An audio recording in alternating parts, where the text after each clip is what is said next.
చూసారా ఎలా కళకళలాడుతున్నాయో? ఇలాంటి మంచి టేస్టీ అయిన క్రిస్పీ అప్పాలు ఎలా ప్రిపేర్ చేసుకోవాలో ఇప్పుడైతే చూసేద్దాం. మిక్సీ జార్ అయితే తీసుకొని దాంట్లో 15-20 వరకు పచ్చిమిర్చి యాడ్ చేసుకోండి. అలాగే ఒక కట్ట కొత్తిమీర, ఇంకొక కట్ట కరివేపాకు కూడా యాడ్ చేసుకొని 2 చెంచాల కల్లుప్పు అయితే యాడ్ చేసుకోండి. అదంతా బాగా మిక్స్ చేసిన తర్వాత మనం దీనికైతే రేషన్ బియ్యాన్నే వాడాలి.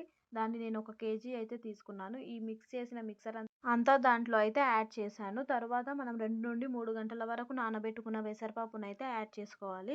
తరువాత బాగా కాగిన 3 చెంచాల నెయ్యినైతే మనం యాడ్ చేసుకోవాలి. ఒక్కసారి బాగా మిక్స్ చేసుకున్న తర్వాత దాంట్లోనే కొద్దిగా కలర్ కోసం పసుపు, అలాగే అల్లం వెల్లుల్లి పేస్ట్ కూడా యాడ్ చేసి, జీలకర్ర, వాము కూడా యాడ్ చేసి, ఒక గుప్పెడు నువ్వులైతే యాడ్ చేసుకోవాలి. తరువాత బాగా కాగిన నీళ్ళతో పిండిని అయితే సాఫ్ట్‌గా ముద్దలా చేసుకొని పక్కనైతే ఉంచుకోవాలి. దీన్ని కొద్దిగా తీసుకొని సేమ్ సైజులో మనం బాల్స్ అయితే ప్రిపేర్ చేసుకొని పెట్టుకోవాలి.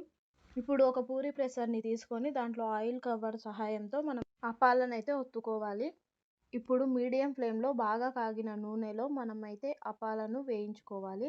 మంచి మీడియం ఫ్లేమ్‌లో బాగా కాగిన నూనెలోనే వేయించుకొని అప్పుడే అప్పాలు క్రిస్పీగా వస్తాయి. మనం ఫుడ్ కలర్ ఏం వాడట్లేదు కాబట్టి మనకి ఆరెంజ్ కలర్‌లో అప్పాలైతే వస్తాయి. అవి బయటికి తీసిన తర్వాత మనకైతే మంచి గోల్డెన్ బ్రౌన్ కలర్‌లో వస్తాయి. మీరు ముందుగానే ఎక్కువ కలర్‌లో కాల్చుకోకండి. అంతే అండి. ఎంతో టేస్టీ అయిన క్రిస్పీ అయిన అప్పాలు అయితే రెడీ అయిపోతాయి. మరిన్ని వీడియోస్ కోసం ఛానల్‌ని